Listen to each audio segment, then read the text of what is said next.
शं वरुणः शन्नो भवत्वर्यमा शन्न इन्द्रो बृहस्पतिः शन्नो विष्णुरुक्रमः ॐ शान्ति शान्ति शान्तिः।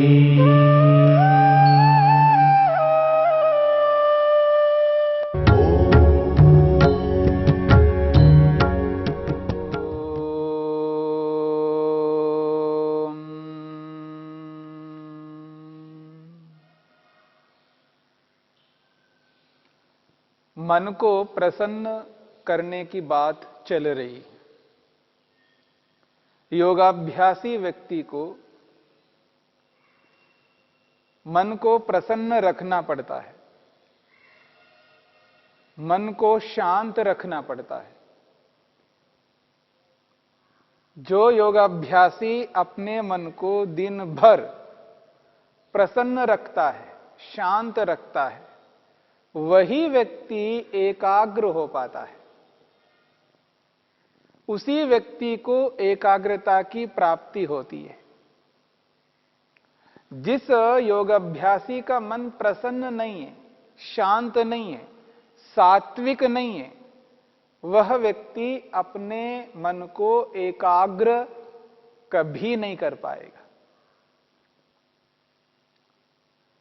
और मन को एकाग्र करने के लिए जिस प्रसन्नता की आवश्यकता है, वह प्रसन्नता अपने आप नहीं आ सकती है। कोई चाहे कि मैं अपने मन को प्रसन्न रखूं और वो प्रसन्न रख ले, ये संभव नहीं है। मन को प्रसन्न रखने के लिए ऐसे कर्म करने पड़ते हैं जिन कर्मों को करने से व्यक्ति का मन प्रसन्न होता है।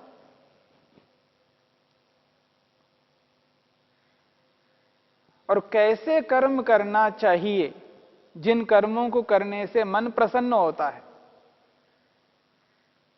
उसके लिए महर्षि पतंजलि ने 4 प्रकार के व्यवहार बताए हैं। योगाभ्यासी व्यक्ति को 4 प्रकार के व्यवहार करने होंगे जिससे मन प्रसन्न होता है। और दुनिया भर के मनुष्यों को 4 विभागों में बांट दिया है। संसार भर में जितने भी व्यक्ति सुखी हैं, जिनको हम कहते हैं ये सुखी है, अथवा सुख के साधनों से संपन्न है, ओतप्रोत है, सुख के साधनों से वो युक्त है, उसके पास सुख के साधन विपुल मात्रा में विद्यमान है। वो किसी भी देश का हो सकता है, किसी भी कोने में रहने वाला हो सकता है, जिसको हमने कभी देखा नहीं, देख नहीं सकते। ऐसे संसार भर के सुखी व्यक्तियों के प्रति मित्रता का भाव उत्पन्न करना है। मन में ऐसा कर्म करना है जिससे उन सबको मित्र बना लिया जाए। मैत्री। और उन सुखी लोगों के प्रति जब हमारी मित्रता हो जाती है मन से, और उसका परिणाम यह निकलता है व्यक्ति प्रसन्न रहता है। जब सारे सुखी व्यक्ति मेरे मित्र हों, तब मेरे को प्रसन्नता मिलेगी। उन सुखी व्यक्तियों को मित्र बना लिया है, अब मुझे परेशानी नहीं होगी।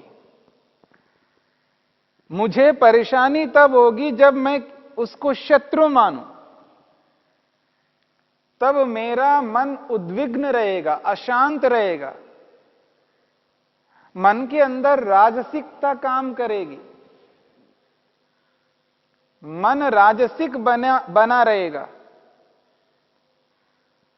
और मन जब चंचलता से, उद्विग्नता से युक्त रहेगा, मैं कितना ही प्रयत्न करूं उपासना के काल में, ईश्वर भक्ति के समय, जब ईश्वर की भक्ति करने का समय आता है, संधि वेला आती है, प्रातःकाल या सायंकाल की स्थिति आती है, उस समय बैठ करके जब मैं ईश्वर की भक्ति करना चाहूं, ईश्वर की उपासना करना चाहूं, ईश्वर का ध्यान करना चाहूं, ईश्वर का जप करना चाहूं, नहीं कर पाऊंगा, क्योंकि मेरा मन उद्विग्न है, अशांत है। उसके लिए महर्षि पतंजलि ने एक उपाय बताया है, उन सुखी व्यक्तियों के प्रति मित्रता का भाव मन के अंदर उत्पन्न करना। और ये मन के अंदर जो मित्रता का भाव उत्पन्न करना है, वो एक बार नहीं, दो बार नहीं, अनेक बार, अनगिनत बार, अनगिनत बार हम मन के अंदर, जिसकी गणना नहीं कर सकता हूं, उतने बार मन के अंदर मैत्री का भाव उत्पन्न करना है। निर्णय करना है वो सारे के सारे सुखी मेरे मित्र हैं, वो कभी मेरे शत्रु नहीं हो सकते। ये एक प्रकार का उपाय है जिसके माध्यम से मन को प्रसन्न किया जाता है। एक और उपाय है जिसके माध्यम से मन को प्रसन्न किया जाता है, जिसको लेकर के हमने विचार किया है, करुणा का भाव मन में उत्पन्न करना, जिसे हम दया नाम से भी कहते हैं, कृपा नाम से भी कहते हैं। ये जो करुणा है, ये करुणा मनुष्य को प्रसन्न करने वाली है, मन को शांत करने वाली है। मन की जो स्थिति है वो निरंतर शांत बनाए रखने की स्थिति आती है जब प्रसन्नता होती है। मन हर समय एक समान प्रसन्न बना रहेगा, क्योंकि हमने करुणा की है, और कर भी रहे हैं और भविष्य में करेंगे भी। और करुणा उन लोगों के प्रति करनी है जो दुखी हैं या जिनके पास दुख के साधन हैं। जैसे सुख और सुख के साधन होते हैं, वैसे दुख और दुख के साधन होते हैं।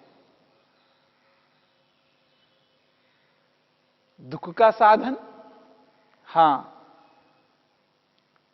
दुख के साधनों से व्यक्ति दुखी रहता है, जैसे सुख के साधनों से व्यक्ति सुखी रहता है। पैसा सुख का साधन है, पैसा सुख का साधन है, पैसे से व्यक्ति को सुख मिलता है। ठीक इसी प्रकार रोग दुख का साधन है। रोग है तो दुखी रहेगा, अभाव है, अन्न का अभाव है, भोजन का अभाव है तो दुखी रहेगा।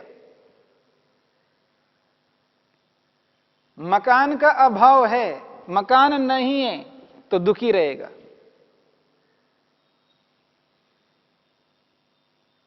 पीड़ित करने वाला व्यक्ति उसके सामने है तो दुखी रहेगा।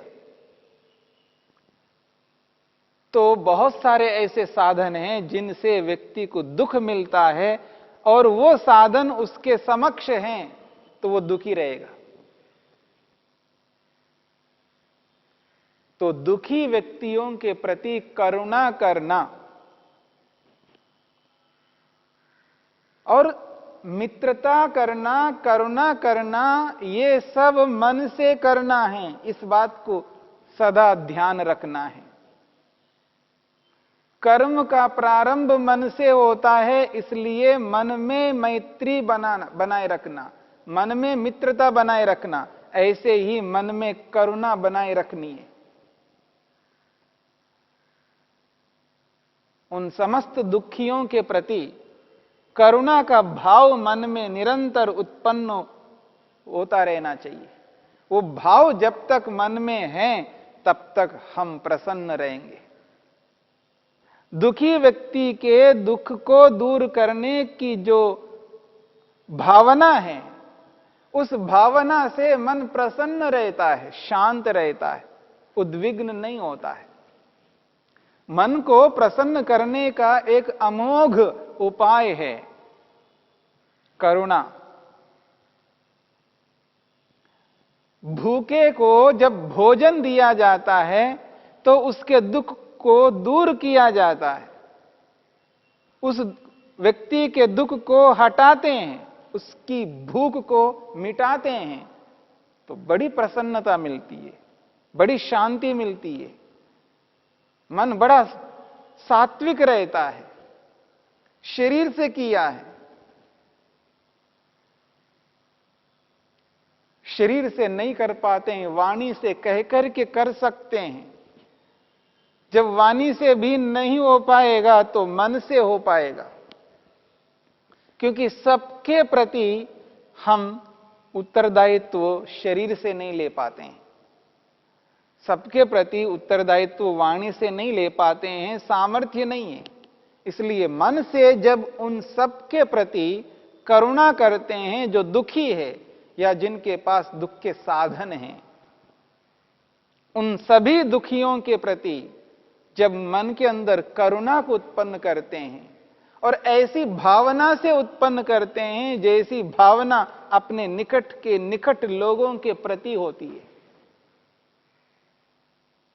उस पवित्र भावना से, उस आत्मीय भावना से उन दुखी व्यक्तियों के प्रति जब हम करुणा करते हैं मन से, तो मन प्रसन्न रहता है।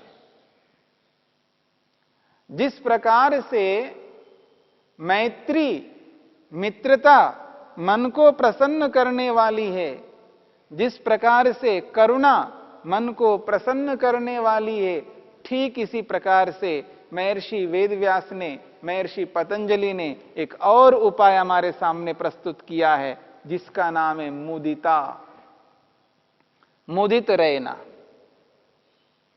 महर्षि वेदव्यास ने लिखा है, पुण्यात्मकेषु मुदिताम भावयेत।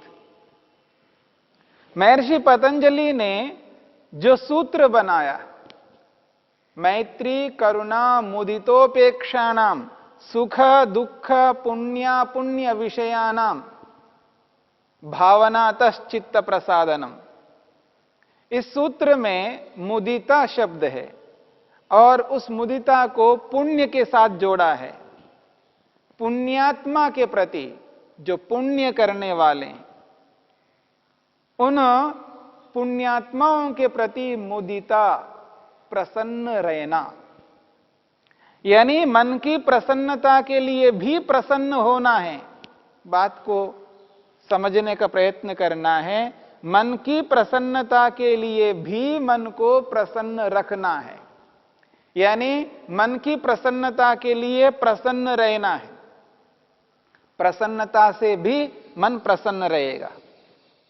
ऐसा व्यवहार करना है जिस व्यवहार में प्रसन्नता होती है, खुशी होती है, उससे मन और प्रसन्न रहेगा। जो पुण्यात्माएं हैं, जो श्रेष्ठ आत्माएं हैं, जो उत्कृष्ट पवित्र कर्म करने वाले हैं, उनके प्रति मन में प्रसन्नता को उत्पन्न करना है, चाह करके उत्पन्न करना है, उनको देख करके ही प्रसन्न होना है। जो पुण्य आत्मा है, श्रेष्ठ आत्मा है, जो पवित्र कर्म करने वाले हैं, श्रेष्ठ कर्म करने वाले, और दुनिया भर में बहुत हैं ऐसे जो पवित्र आत्माएं, क्योंकि पवित्र कर्म करने वाले, और उनकी पवित्रता अलग अलग प्रकार की है, सब एक जैसी पवित्रता से युक्त नहीं है।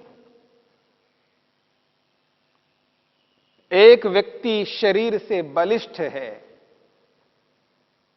एक व्यक्ति शरीर से बलिष्ठ है, उसका शरीर बल से ओतप्रोत है, उसके शरीर में किसी भी प्रकार का कोई रोग नहीं है, उसका शरीर स्वस्थ है, निरोगी है। ऐसे निरोगी शरीर को, बल से युक्त शरीर को, स्वस्थ शरीर को, अच्छे शरीर को जब व्यक्ति देखता है, जो दुर्बल है, जो बलहीन है, जो रोगग्रस्त है, जिसके शरीर में उतना बल नहीं है, उतना स्वस्थ नहीं है, उतना वो निरोगी नहीं है, जब उस व्यक्ति को देखता है तो उसके मन में प्रसन्नता नहीं होती है। वो प्रसन्न नहीं होता है, खुश नहीं होता है। उस बलवान को देख करके निर्बल व्यक्ति दुखी रहता है। क्यों? ईर्ष्या करता है, द्वेष करता है उससे। और याद रखना, दुनिया में एक ऐसी स्थिति है मनुष्य के अंदर कि वो बलवान को देख करके निर्बल व्यक्ति द्वेष करने लगता है, ईर्ष्या करने लगता है। बलवान बनना पुण्य कर्म के पीछे, उसके पीछे पुण्य कर्म है। वैसे ही बलवान नहीं बना है शरीर से, उसने पुण्य कर्म किया है, उत्तम कर्म किया है, पवित्र कर्म किया है। शरीर को बलशाली बनाने के लिए उसने मेहनत किया है, पुरुषार्थ किया है, तब जाकर के वो बलवान बना। निरंतर व्यायाम किया, कर रहा है, आगे भी करेगा। वो जागरूक है अपने शरीर के प्रति, अपने शरीर को स्वस्थ रखने के लिए उद्यम, मेहनत, पुरुषार्थ निरंतर करता जाता है।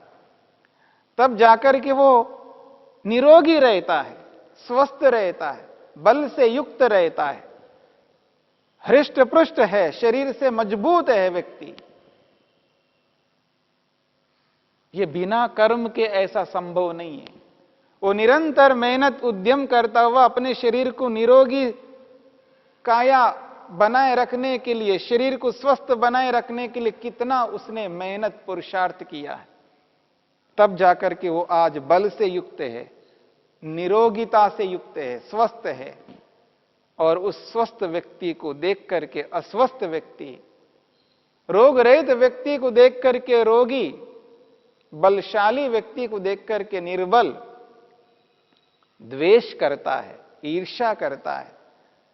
उसको देखने मात्र से ही व्यक्ति के अंदर एक ऐसा उफान आ जाता है, ऐसे एक उबाल आ जाता है मन के अंदर। उसका मन उद्विग्न होता है, सहन नहीं कर पाता है उसके बल को देख करके, उसकी निरोगिता को, उसके स्वस्थ को देख करके सहन नहीं कर पाता है। इसलिए व्यक्ति ईर्ष्या करता है, द्वेष करता है, और उसको देख करके मन के अंदर खिन्नता रहती है, अप्रसन्नता रहती है।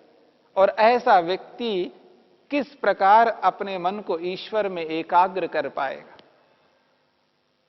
नहीं कर सकता। इसलिए मन को प्रसन्न रखना होता है।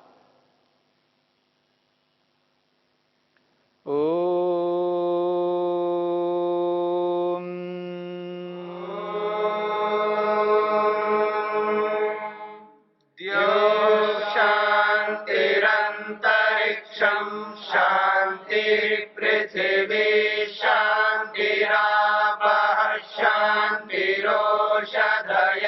शांति वनस्पतयः शांतिर्विश्वे देवा शांतिर्ब्रह्म शांति सर्वं शांति शांतिरेव शांति शांति